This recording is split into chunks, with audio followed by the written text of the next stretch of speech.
എല്ലാ വിദ്യാർത്ഥികൾക്കും നമസ്കാരം. ഡിപ്ലോമ മെക്കാനിക്കൽ വിദ്യാർത്ഥികൾക്ക് ഫൈനൽ ഇയറിൽ 5ാമത്തെ സെമസ്റ്ററിലായിട്ട് പഠിക്കാനുള്ള ഒരു ലാബ് പേപ്പറാണ് ഹൈഡ്രോളിക് മെഷീൻസ് ലാബ് എന്ന് പറയുന്നത്. അപ്പോൾ ഹൈഡ്രോളിക് മെഷീൻസ് ലാബിന്റെ സിലബസിന്റെ ഒരു ഫെമിലിയറൈസേഷൻ ആണ് നമ്മൾ ഈ ഒരു വീഡിയോയിലൂടെ നോക്കാനായിട്ട് പോകുന്നത്. നമുക്ക് സിറ്ററിൽ നിന്ന് ഡൗൺലോഡ് ചെയ്തെടുക്കാൻ പറ്റുന്നതാണ് നിങ്ങളുടെ ഈ ഒരു കോഴ്സിന്റെ സിലബസ് എന്ന് പറയുന്നത്. ഓക്കെ, അപ്പൊ എന്തൊക്കെയാണെന്നുള്ളത് നോക്കാം. എഞ്ചിനീയറിംഗിന്റെ ഏത് ബ്രാഞ്ചാണ് നമ്മൾ ചൂസ് ചെയ്തിരിക്കുന്നത്, അതാണ് നമ്മുടെ പ്രോഗ്രാം എന്ന് പറയുന്നത്. ഓക്കെ, അപ്പൊ നമ്മുടെ program diploma in mechanical engineering ആണ്. അതിനകത്ത് നമ്മൾ ഒരുപാട് ഈ ഓരോ സെമസ്റ്ററിൽ ഒരുപാട് സബ്ജക്റ്റുകൾ പഠിക്കും. ഓക്കെ, അപ്പൊ ഇപ്പൊ നമ്മൾ ആ സബ്ജക്ട് എന്നുള്ള പേര് മാറ്റിയിട്ട് നമ്മളവിടെ കോഴ്സ് എന്നാണ് പറയുക. കോഴ്സ് ടൈറ്റിൽ എന്ന് പറയുന്നത് ഹൈഡ്രോളിക് മെഷീൻസ് ലാബാണ്. ഈ ഹൈഡ്രോളിക് മെഷീൻ ലാബിന് ഒരു കോഴ്സ് കോഡ് കൂടിയുണ്ട്. 5028 എന്നുള്ളതാണ് കോഴ്സ് കോഡ്. ഇതിൽ 5 എന്ന് പറയുന്നത് സെമസ്റ്റർ ആണ്. അതേപോലെ തന്നെ 2 എന്ന് പറയുന്നത് പ്രോഗ്രാമിന്റെ കോഡാണ്. 8 എന്ന് പറയുന്നത് ആ ഒരു കോഴ്സസിന്റെ ഓർഡർ നമ്പർ ആണ്. ഓക്കെ, അപ്പൊ ഒന്നുകൂടെ പറയാം. ഡിപ്ലോമ മെക്കാനിക്കൽ എഞ്ചിനീയറിംഗ് സ്റ്റുഡൻസിന് 5ാമത്തെ സെമസ്റ്ററിൽ 5028 സബ്ജക്ട് കോഡോട് കൂടിയിട്ട് നമുക്ക് എന്തുണ്ട്, ഹൈഡ്രോളിക് മെഷീൻസ് ലാബ് എന്ന് പറയുന്ന സബ്ജക്റ്റ് ആണ് പഠിക്കാനുള്ളത്. ഇതിന്റെ ക്രെഡിറ്റ് പോയിന്റ്സ് എന്ന് പറയുന്നത് 1.5 ആണ്. അതായത് ഈ ഒരു സെമസ്റ്ററിലെ എല്ലാ ലാബുകൾക്കും 1.5 ക്രെഡിറ്റ് പോയിന്റ് ഉണ്ട്. അതേപോലെ തിയറി പേപ്പറുകൾക്ക് 4 ക്രെഡിറ്റ് പോയിന്റ്സും ഉണ്ട്. സെമിനാറിന് 1 ക്രെഡിറ്റ് പോയിന്റ് ആണുള്ളത്. അങ്ങനെ ടോട്ടലി ഈ ഒരു സെമസ്റ്ററിൽ നമുക്ക് 17.5 ക്രെഡിറ്റ് പോയിന്റ്സ് ആണുള്ളത്. അപ്പൊ നമ്മുടെ CGPA കാൽക്കുലേഷൻ അല്ലെങ്കിൽ എന്താ പറയാ പെർസെന്റേജ് കാൽക്കുലേഷൻ ഒക്കെ ചെയ്യുന്ന സമയത്ത് ക്രെഡിറ്റ് പോയിന്റ്സ് എന്ന് പറയുന്നത് വളരെ ഇമ്പോർട്ടന്റ് ആണ്. ഇനി കോഴ്സ് കാറ്റഗറി നോക്കുകയാണെന്നുണ്ടെങ്കിൽ പ്രോഗ്രാം കോർ തന്നെയാണ്. ഓക്കെ ആണല്ലോ.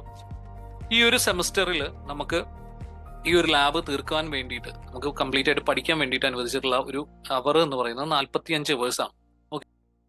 ഇതുപോലെ തന്നെ എല്ലാ സബ്ജക്റ്റിനും കൃത്യമായിട്ടുള്ള ഒരു സമയബന്ധിതമായിട്ട് തന്നെയാണ് ആ ഒരു അവറുകൾ ഷെഡ്യൂൾ ചെയ്തിട്ടുള്ളത്. ഓക്കെ, ആഴ്ചയിൽ നോക്കുകയാണെന്നുണ്ടെങ്കിൽ ഒരാഴ്ചയിൽ 3 അവറാണ് നമുക്ക് ലാബിന് വേണ്ടിയിട്ട് കൊടുത്തിട്ടുള്ളത്. അപ്പോൾ എല്ലാ പോളിടെക്നിക്കുകളിലും ഈ ഒരു ക്ലാസ്സസ് എന്ന് പറയുമ്പോൾ ഓൾമോസ്റ്റ് എങ്ങനെ തന്നെയായിരിക്കും, ഒന്നിച്ച് തന്നെയായിരിക്കും ഈ ഒരു ലാബ് അവേഴ്സ് ഷെഡ്യൂൾ ചെയ്തിട്ടുണ്ടാവുക. 3 അവറിൽ 1-2 അവറുകളായിട്ട് നമുക്ക് കിട്ടുകയാണെന്നുണ്ടെങ്കിൽ നമുക്ക് ഒരു എക്സ്പെരിമെന്റ് ചെയ്ത് തീർക്കാനും അതിന്റെ കാൽക്കുലേഷൻസ് കാര്യങ്ങൾ പറയാനൊക്കെ ഭയങ്കര പ്രയാസമായിരിക്കും. അപ്പൊ സ്വാഭാവികമായിട്ടും ഒന്നിച്ചുള്ള ഒരു ദിവസത്തിൽ ഒന്നിച്ചുള്ള ഒരു 3 അവർ ആയിരിക്കും നമുക്ക് എന്തുണ്ടാവുക, ഈ ഒരു ലാബ് അവർ ആയിട്ട് തരാനുള്ള സാധ്യത ഉണ്ടാവും. അത്തരം കണ്ടീഷനുകളിൽ നമുക്ക് ഒരു ക്ലാസ് കഴിഞ്ഞാൽ പിന്നെ അടുത്ത ആഴ്ചയിലെ ഒരു ദിവസത്തിലാണ് നമുക്ക് അടുത്തൊരു ലാബ് വരിക. സ്വാഭാവികമായിട്ടും കുട്ടികൾക്ക് അത് ഓർത്തു വെക്കാനുള്ള കാര്യങ്ങളിലൊക്കെ കുറെ പിന്നോട്ട് പോയേക്കാം. ഓക്കെ, അപ്പൊ അത്തരം കണ്ടീഷനുകളിൽ നമ്മൾ കൂടുതൽ സമയം അതിന് വേണ്ടിയിട്ട് സ്പെൻഡ് ചെയ്യുക എന്നുള്ളതാണ്. അത് വ്യത്യസ്ത രീതിയിൽ പഠിക്കേണ്ട മോഡുകൾ പല രീതിയിൽ മാറ്റിയിട്ടൊക്കെ നമുക്ക് എന്ത് ചെയ്യാം, പഠിക്കുക എന്നുള്ളതാണ് ഇതിനകത്ത് ചെയ്യാനുള്ളൂ. ഓക്കെ, ഈ ഒരു കാരണം കൊണ്ടാണ് മലബാർ പോളിടെക്നിക് കോളേജിലെ അധ്യാപക കൂട്ടായ്മയായിട്ടുള്ള MRH പ്ലാറ്റ്ഫോമിലൂടെ ഇത്തരം വീഡിയോസ് നിങ്ങളിലേക്ക് എത്തിക്കുന്നത്. അപ്പൊ കോഴ്സ് ഒബ്ജക്റ്റീവ്സ് എന്തൊക്കെയാണെന്നുള്ളത് നോക്കാം. To apply their knowledge in hydraulic machineries for various practical experiments. കുട്ടികളുടെ അറിവുകൾ ഹൈഡ്രോളിക് മെഷീനറികളിൽ ഉപയോഗപ്പെടുത്തിക്കൊണ്ട് എന്ത് ചെയ്യണം, വ്യത്യസ്തമായിട്ടുള്ള എക്സ്പെരിമെന്റുകൾ ചെയ്യാൻ അവരെ പ്രാപ്തരായിരിക്കണം. To familiarise with the various applications of fluid mechanics and achieve the proficiency to test performance of pumps and turbines. Okay, fluid മെക്കാനിക്സിന്റെ വ്യത്യസ്തമായ ആപ്ലിക്കേഷൻസ് എന്തൊക്കെയാണെന്നുള്ള അറിഞ്ഞിരിക്കാനും അതേപോലെ തന്നെ പമ്പുകളിലും ടർബൈനുകളിലും അതിന്റെ പെർഫോമൻസ് ടെസ്റ്റ് കണ്ടക്ട് ചെയ്യാനുള്ള പ്രാവീണ്യം കുട്ടികൾ നേടിയെടുത്തിരിക്കണം. അതായത് 4th സെമസ്റ്റർ മെക്കാനിക്കൽ ഡിപ്ലോമയിൽ fluid mechanics and hydraulic machines എന്ന് പറഞ്ഞിട്ടുള്ള ഒരു സബ്ജക്ട് നിങ്ങൾ പഠിച്ചിരുന്നു, ഒരു തിയറി സബ്ജക്ട് നിങ്ങൾ പഠിച്ചിരുന്നു. അപ്പൊ അതിൽ നമ്മൾ പഠിച്ച തിയററ്റിക്കലായിട്ട് നമ്മൾ പഠിച്ചിരുന്ന നമ്മുടെ നോളജ് അല്ലെങ്കിൽ ആ അറിവുകളൊക്കെ ഉപയോഗപ്പെടുത്താനാണ് ഈ ഒരു സെമസ്റ്ററിൽ നമുക്ക് ഇത്തരത്തിലുള്ള ഒരു ലാബ് നമുക്ക് സിലബസിൽ ഉൾപ്പെടുത്തിയിട്ടുള്ളത്. കോഴ്സ് ഔട്ട്കംസ് എന്താണെന്ന് നോക്കാം. നമ്മൾ പണ്ട് മൊഡ്യൂൾസ് എന്നൊക്കെ പറഞ്ഞിരുന്ന കാര്യങ്ങളാണ് കോഴ്സ് ഔട്ട്കം എന്ന് പറയുന്നത്. Okay, on completion of this course the student will able to, എന്തൊക്കെയാണ് ഏബിൾ ആവേണ്ടത്, CO1, CO2, CO3, CO4. Okay, 4 module എന്ന് പറയാം, അല്ലെങ്കിൽ എന്താ പറയാം 4 CO എന്ന് പറയാം. CO1 അനുവദിച്ചിട്ടുള്ള ഒരു ടൈം എന്ന് പറയുന്നത് 6 അവറാണ്. ഓക്കെ, ഇതിന്റെ കൊഗ്നിറ്റീവ് ലെവൽ എന്ന് പറയുന്നത് അപ്ലൈയിങ് ലെവലാണ്. അപ്പൊ എന്താ വേണ്ടത്, നമ്മുടെ അറിവുകൾ നമ്മൾ അപ്ലൈ ചെയ്തിട്ട് നമ്മുടെ ഇന്നുള്ള ഡാറ്റാസും കാര്യങ്ങളൊക്കെ എടുത്തിട്ട് നമ്മൾ എന്ത് ചെയ്യണം, അതിൽ നിന്ന് കണ്ടെത്താൻ എന്തൊക്കെയോ കുറെ കാര്യങ്ങളുണ്ട്. അത് ചെയ്ത് നമ്മളത് തെളിയിക്കുക അല്ലെങ്കിൽ അത് കണ്ടെത്തുക എന്നുള്ളതാണ് അപ്ലൈയിങ് ലെവൽ എന്ന് പറയുന്നത്. ഓക്കെ, CO1 എന്താ പറയുന്നത് നോക്കാം. Apply the theoretical knowledge of hydraulic turbines to perform the constant speed load test on impulse turbine and plot the characteristic curves. Hydraulic ടർബൈൻസിലുള്ള നിങ്ങളുടെ തിയററ്റിക്കൽ നോളജിനെ ഉപയോഗപ്പെടുത്തിക്കൊണ്ട് ഒരു constant speed load test impulse ടർബൈനിൽ നടത്താനാണ് പറയുന്നത്. ഓക്കെ, ഒപ്പം തന്നെ എന്ത് ചെയ്യണം, അതിന്റെ ക്യാരക്ടറിസ്റ്റിക് കർവുകൾ പ്ലോട്ട് ചെയ്യുകയും വേണം. ഓക്കെ ആണല്ലോ. രണ്ടാമത്, apply the theoretical knowledge of hydraulic turbines to perform the constant speed load test on reaction turbine and plot the characteristic curves. Okay, 9 അവർ ആണ് ഇതിന് മാറ്റി വെച്ചിട്ടുള്ളത്. അപ്ലൈയിങ് ലെവൽ തന്നെയാണ്. എന്താ പറഞ്ഞിരിക്കുന്നത്? ഈ ഹൈഡ്രോളിക്സ് ടർബൈനിലുള്ള നിങ്ങളുടെ തിയററ്റിക്കൽ നോളജുകൾ ഉപയോഗപ്പെടുത്തിക്കൊണ്ട് തന്നെ എന്ത് ചെയ്യണം? റിയാക്ഷൻ ടർബൈനിൽ ഒരു constant speed load test conduct ചെയ്യണം. ഓക്കെ, അപ്പം അതിന്റെ ക്യാരക്ടറിസ്റ്റിക് കർവുകൾ പ്ലോട്ട് ചെയ്യാൻ വേണം. അപ്പോൾ ഒന്നാമത്തെ സിഒയും രണ്ടാമത്തെ സിഒയും പറയുന്നത് ടർബൈൻസിനെ കുറിച്ചാണ്. ടർബൈൻസ് എന്താ നമുക്കറിയാലോ അല്ലെ? ഹൈഡ്രോളിക് എനർജീനെ മെക്കാനിക്കൽ എനർജി ആയിട്ട് കൺവേർട്ട് ചെയ്യുന്ന ഡിവൈസിനെയാണ് നമ്മൾ എന്ത് പറയാം? നമ്മൾ ടർബൈൻസ് എന്ന് പറയാം. അപ്പൊ അതില് ഇമ്പൾസ് ടർബൈനിലും റിയാക്ഷൻ ടർബൈനിലുള്ള ലോഡ് ടെസ്റ്റ് കണ്ടക്ട് ചെയ്യാനാണ് CO1 CO2 പറയുന്നത്. ഓക്കെ, CO3 എന്ന് പറയുന്നത് 18 അവർ CO3 ആയിട്ട് മാറ്റി വെച്ചിട്ടുണ്ട്. അപ്ലൈയിങ് ലെവൽ തന്നെയാണ് ഇതുള്ളത്. Apply the theoretical knowledge of hydraulic pumps to conduct the performance test on various pumps and plot the characteristic curves. Okay, hydraulic പമ്പിനെ കുറിച്ചുള്ള തിയററ്റിക്കൽ നോളജുകൾ ഉപയോഗിച്ചുകൊണ്ട് വ്യത്യസ്ത പമ്പുകളിൽ പെർഫോമൻസ് ടെസ്റ്റ് കണ്ടക്ട് ചെയ്യാനും ഒപ്പം തന്നെ എന്താണ് അതിന്റെ ക്യാരക്ടറിസ്റ്റിക് കർവുകൾ പ്ലോട്ട് ചെയ്യാനുമാണ് പറഞ്ഞിരിക്കുന്നത്. ഓക്കെ, അപ്പൊ ഇത് ഒന്നിൽ കൂടുതൽ പമ്പുകളുണ്ട്, ഒരുപാട് പമ്പുകളുണ്ട്. അതുകൊണ്ടാണ് 18 അവർ മാറ്റി വെച്ചിട്ടുള്ളത്. പമ്പ് എന്ന് പറഞ്ഞു കഴിഞ്ഞാൽ സിമ്പിൾ ആണ്. എന്താണ്? ടർബൈൻസിന്റെ നേരെ വിപരീതമാണ് പമ്പിന്റെ പ്രവർത്തനം എന്ന് പറയുന്നത്. മെക്കാനിക്കൽ എനർജീനെ ഹൈഡ്രോളിക് എനർജി ആയിട്ട് കൺവേർട്ട് ചെയ്യുന്ന ഡിവൈസ് ആണ് പമ്പ്. നമുക്ക് അറിയുന്ന കാര്യം തന്നെയാണ്. ഓക്കെ, അപ്പോൾ കഴിഞ്ഞ സെമസ്റ്ററിൽ നമ്മൾ പഠിച്ച കാര്യങ്ങളാണ്. അതൊന്നുകൂടെ ഓർത്തെടുക്കേണ്ട ഒരു സമയം കൂടിയാണ് അത് കേട്ടോ. ഇനി CO4 നമ്മൾ നോക്കുകയാണെന്നുണ്ടെങ്കിൽ 9 അവർ CO4 വേണ്ടിയിട്ട് മാറ്റി വെച്ചിട്ടുണ്ട്. ഓക്കെ, അതും അപ്ലൈയിങ് ലെവൽ തന്നെയാണ്. Describe the construction and working of hydraulic ram, hydraulic lift, hydraulic jack, hydraulic press and test the performance of hydraulic ram. Okay, hydraulic ram, hydraulic press, hydraulic lift, hydraulic jack എന്നിവയുടെ കൺസ്ട്രക്ഷനും വർക്കിങ്ങും എങ്ങനെയാണെന്നുള്ളത് മനസ്സിലാക്കുകയും hydraulic റാമിന്റെ performance test conduct ചെയ്യുകയാണ് ഈ ഒരു മൊഡ്യൂളിൽ പറയുന്നത്. ഓക്കെ, CO4 പറയുന്നത്. ഇത് കഴിഞ്ഞാൽ ലാബ് എക്സാംസ് കൂടി പറയുന്നുണ്ട്. 3 അവറാണ് ലാബ് എക്സാമിനായിട്ട് കൊടുത്തിട്ടുള്ളത്. അപ്പൊ സിലബസ് പറയുന്നത് എങ്ങനെയാണെന്ന് വെച്ചാൽ ഫസ്റ്റത്തെ 2 COs കഴിഞ്ഞാൽ 1.5 മണിക്കൂറിന്റെ ഒരു ലാബ് എക്സാം കണ്ടക്ട് ചെയ്യാം, സീരിയസ് ടെസ്റ്റ് ഒന്ന് കണ്ടക്ട് ചെയ്യാം. രണ്ടാമത് CO3 CO4 കഴിഞ്ഞാൽ അടുത്ത ഒരു ടെസ്റ്റ് പേപ്പർ 2 കൂടി കണ്ടക്ട് ചെയ്യാന്നാണ് സിലബസിൽ പറയുന്നത്. ഓക്കെ, അതെങ്ങനെയാണെന്നുള്ളത് നമുക്ക് നോക്കാം.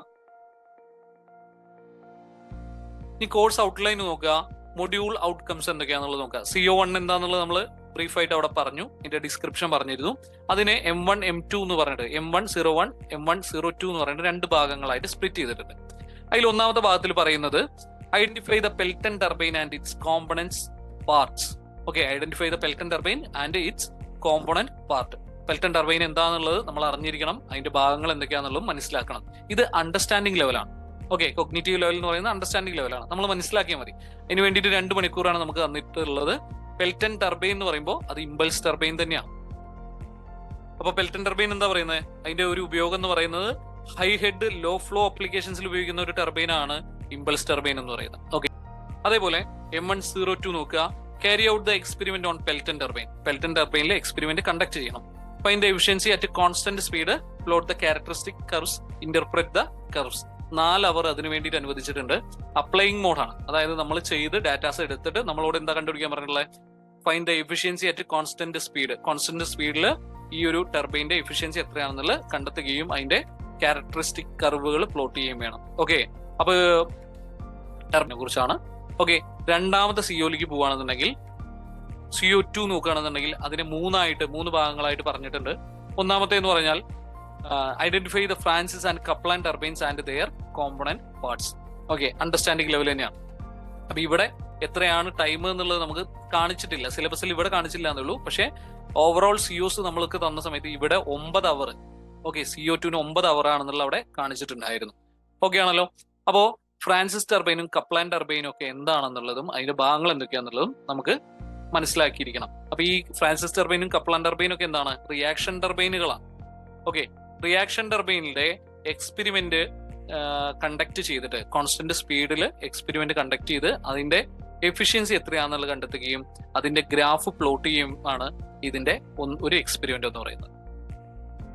അടുത്ത M203 നോക്കുകയാണെന്നുണ്ടെങ്കിൽ ഫ്രാൻസിസ് ടർബൈനിന് പകരം അവിടെ എന്തായി? കപ്ലാൻ ടർബൈനിൽ നമ്മൾ എന്ത് ചെയ്യണം? അതിന്റെ കോൺസ്റ്റന്റ് സ്പീഡിൽ ലോഡ് ടെസ്റ്റ് കണ്ടക്ട് ചെയ്ത് എഫിഷ്യൻസി എത്രയാണെന്നുള്ളത് കണ്ടെത്തുകയും അതിന്റെ discharge versus head graph plot ചെയ്യുകയും വേണം. ഓക്കെ, ഇതും അപ്ലൈയിങ് ലെവൽ തന്നെയാണ്. അപ്പൊ 2 റിയാക്ഷൻ ടർബൈനിന് വേണ്ടിയിട്ടാണ് നമുക്ക് ഇത്രയും സമയം അനുവദിച്ചിട്ടുള്ളത്.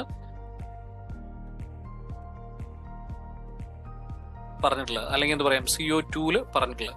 ഈ ഫസ്റ്റ് ആൻഡ് സെക്കൻഡ് COs കഴിഞ്ഞാൽ നമുക്കൊരു സീരിയസ് ടെസ്റ്റ് പറയുന്നുണ്ട്. അതിന് 1.5 hours ആണ് നമുക്ക് അതിനകത്ത് മാറ്റി വെച്ചിട്ടുള്ളത്. ഓക്കെ ആണല്ലോ. അപ്പൊ രണ്ടും ടർബൈൻസ് ആണ്. ഒന്ന് ഇമ്പൾസ് ടർബൈനും മറ്റൊന്ന് ഫ്രാൻസിസ് ടർബൈനുമാണ് നമുക്ക് തന്നിട്ടുള്ളത് എന്ന് പറയാം. ഓക്കെ, അത് കഴിഞ്ഞിട്ട് ഒരു സീരിയസ് ടെസ്റ്റും ഉണ്ട്. ഇനി CO3 പോവുകയാണെങ്കിൽ CO3 മൊഡ്യൂൾ ഔട്ട്കംസ് 6 ഭാഗങ്ങളാക്കിയിട്ട് മാറ്റിയിട്ടുണ്ട്. ഓക്കെ, 6 ഭാഗങ്ങളാക്കിയിട്ട് മാറ്റിയിട്ടുണ്ട്. M301 അത് അണ്ടർസ്റ്റാൻഡിംഗ് ലെവലാണ്. 3 അവർ അതിനായിട്ട് അനുവദിച്ചിട്ടുണ്ട്. അതിൽ പറയുന്നത് എന്തൊക്കെയാണ്? Identify the centrifugal pump, reciprocating pump, gear pump, lobe pump, self priming pump, stage pump, deep well pump. Okay, ഈ പമ്പുകളെ കുറിച്ചൊക്കെയുള്ള ബേസിക് ആയിട്ടുള്ള കാര്യങ്ങൾ നമുക്ക് അറിഞ്ഞിരിക്കണം. പമ്പ് എന്താണെന്ന് നമുക്കറിയാലോ. പമ്പ് എന്ന് പറയുന്നത് എന്താണ്? നമ്മുടെ ടർബൈൻസിന്റെ നേരെ ഓപ്പോസിറ്റ് ആണ്. മെക്കാനിക്കൽ എനർജീനെ ഹൈഡ്രോളിക് എനർജി ആയിട്ട് കൺവേർട്ട് ചെയ്യാൻ ഉപയോഗിക്കുന്ന ഡിവൈസ് ആണ് പമ്പ് എന്ന് പറയുന്നത്. ഓക്കെ ആണല്ലോ. ഓക്കെ, ഇതിനകത്ത് M302 നോക്കുക. അപ്പൊ അവിടെ മുതലാണ് നമ്മുടെ എക്സ്പെരിമെന്റുകൾ സ്റ്റാർട്ട് ചെയ്യുന്നത്. Okay, conduct the experiment on centrifugal pump and find the hydraulic efficiency and overall efficiency, plot the characteristic curves and comment on it. എന്താ പറഞ്ഞിരിക്കുന്നത്? സെൻട്രിഫ്യൂഗൽ പമ്പിൽ പെർഫോമൻസ് ടെസ്റ്റ് കണ്ടക്ട് ചെയ്യുക, അതിന്റെ ഹൈഡ്രോളിക് എഫിഷ്യൻസിയും ഓവറോൾ എഫിഷ്യൻസിയും കണ്ടെത്തുക. ഓക്കെ, രണ്ടാമതായിട്ട് നോക്കുകയാണെന്നുണ്ടെങ്കിൽ ഇവിടെ തന്നെ ഉണ്ട് M303 നോക്കുക. Conduct the experiment on reciprocating pump. Pump മാറി, സെൻട്രിഫ്യൂഗൽ പമ്പ് മാറിയിട്ട് റെസിപ്രോക്കേറ്റിംഗ് പമ്പായി. റെസിപ്രോക്കേറ്റിംഗ് പമ്പ് എന്ന് പറയുന്ന ഒരു പോസിറ്റീവ് ഡിസ്പ്ലേസ്മെന്റ് പമ്പാണ്. ആ പോസിറ്റീവ് ഡിസ്പ്ലേസ്മെന്റ് പമ്പിന്റെ, റെസിപ്രോക്കേറ്റിംഗ് പമ്പിന്റെ വോളിയോമെട്രിക് എഫിഷ്യൻസിയും അതിന്റെ ഓവറോൾ എഫിഷ്യൻസിയും നമ്മൾ എന്ത് ചെയ്യണം? കണ്ടെത്തിയിട്ട് ഗ്രാഫ് പ്ലോട്ട് ചെയ്യാനാണ് പറഞ്ഞിരിക്കുന്നത്.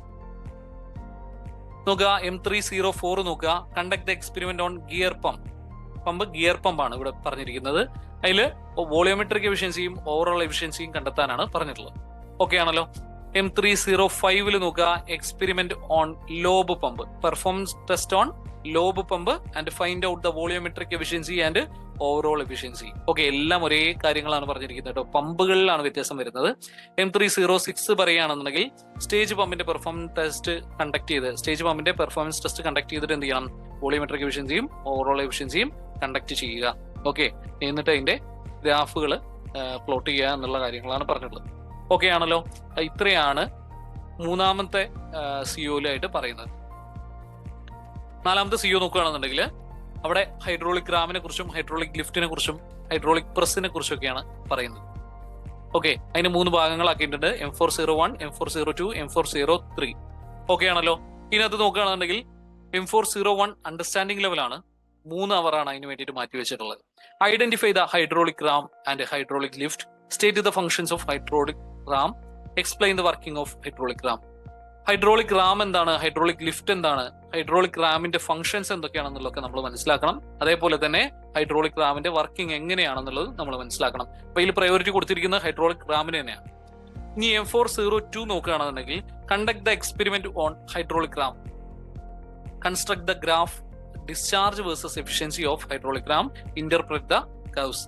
ഓക്കെ, അപ്പൊ എന്താ വേണ്ടേ? ഹൈഡ്രോളിക് റാമിന്റെ പെർഫോമൻസ് ടെസ്റ്റ് കണ്ടക്ട് ചെയ്തിട്ട് discharge versus efficiency graph plot ചെയ്യാനാണ് പറഞ്ഞിരിക്കുന്നത്. ഓക്കെ, ഇത് അപ്ലൈയിങ് ലെവലാണ്. ഓക്കെ, 3 അവർ അതിന് വേണ്ടിയിട്ട് മാറ്റിയിട്ടുണ്ട്. M403 നോക്കുകയാണെങ്കിൽ comprehend the hydraulic Jack, hydraulic press, state the functions of hydraulic lift, explain the working of hydraulic lift, state the functions of hydraulic Jack and press, explain the working of hydraulic Jack and press. Okay, പൂർണ്ണമായിട്ട് നോക്കുകയാണെന്നുണ്ടെങ്കിൽ Pascal's ലോന്റെ ഒരു application ആണ് ഈ പറഞ്ഞ എല്ലാം. Hydraulic Jack, hydraulic press, hydraulic lift എല്ലാം Pascal's ലോന്റെ ഒരു applications ആണ്. അപ്പൊ ഈ ഒരു ഹൈഡ്രോളിക് ജാക്കിന്റെയും ഹൈഡ്രോളിക് പ്രസിന്റെയും ഹൈഡ്രോളിക് ലിഫ്റ്റിന്റെ ഒക്കെ ഫങ്ഷൻസ് എന്താണ്, കൺസ്ട്രക്ഷൻ എങ്ങനെയാണ്, വർക്കിംഗ് എന്തൊക്കെയാണെന്നുള്ളതാണ് M403 നമുക്ക് നോക്കാനുള്ളത്. ഓക്കെ, ഇതും അണ്ടർസ്റ്റാൻഡിംഗ് ലെവലാണ്, നമുക്ക് മനസ്സിലാക്കിയാൽ മതി. ഇപ്പോൾ 4 മൊഡ്യൂളും കഴിയുമ്പോൾ ഫസ്റ്റ് സീരീസ് ടെസ്റ്റ് നമ്മൾ 1ാമത്തെയും 2ാമത്തെയും COs കഴിഞ്ഞപ്പോഴാണ് നടത്തിയത്. CO3യും CO4ഉം കഴിയുന്ന സമയത്ത് നമുക്ക് ഒരു സീരീസ് ടെസ്റ്റ് കൂടി നടത്തണം. സീരീസ് ടെസ്റ്റ് 2 കൂടി നടത്താൻ സിലബസിൽ പറയുന്നുണ്ട്. ഓക്കെ, അപ്പോൾ ഇത്രയും കാര്യങ്ങളാണ് സിലബസുമായി ബന്ധപ്പെട്ടുള്ളത്. സിലബസിൽ തന്നെ ഇനി പറയുന്ന കാര്യമാണ് നമുക്ക് ഇതിന്റെ റെഫറൻസ് ബുക്കുകൾ, അതിന്റെ ഓതർ കാര്യങ്ങളൊക്കെ. ഓക്കെ, അപ്പോൾ സിലബസ് പറയുന്ന ബുക്കുകളാണ് ഇവിടെ മെൻഷൻ ചെയ്തിട്ടുള്ളത്. നമ്മുടെ ലൈബ്രറി ഹാളിലേക്ക് കയറുകയാണെങ്കിൽ അല്ലെങ്കിൽ നമ്മുടെ കോളേജ് ലൈബ്രറികളിലേക്ക് ചെല്ലുകയാണെങ്കിൽ അവിടെ വ്യത്യസ്തമായ ഓതേഴ്സിന്റെ ഒരുപാട് ബുക്കുകൾ ഉണ്ടായിരിക്കും. ഓക്കെ, ലാബ് മാനുവലുകൾ ഉണ്ടാവാം, അല്ലെങ്കിൽ ഫ്ലൂയിഡ് മെക്കാനിക്സിന്റെ ബുക്കുകൾ ഉണ്ടാവാം, ഹൈഡ്രോളിക് മെഷീൻസിന്റെ ബുക്കുകൾ ഉണ്ടാവാം. ഒരുപാട് ബുക്കുകളുണ്ട്. അപ്പൊ അത്തരം ബുക്കുകളെല്ലാം റെഫർ ചെയ്യുക. നമ്മൾ ഓരോ പഠിക്കുന്ന ഈ ഒരു കാലഘട്ടത്തിൽ തന്നെ നമ്മുടെ അറിവിനെ പൂർണ്ണമായും പരിപോഷിപ്പിച്ചിട്ട് മുന്നോട്ട് പോകാനായിട്ട് ശ്രദ്ധിക്കുക. അപ്പൊ എല്ലാവർക്കും all the best. Thank you.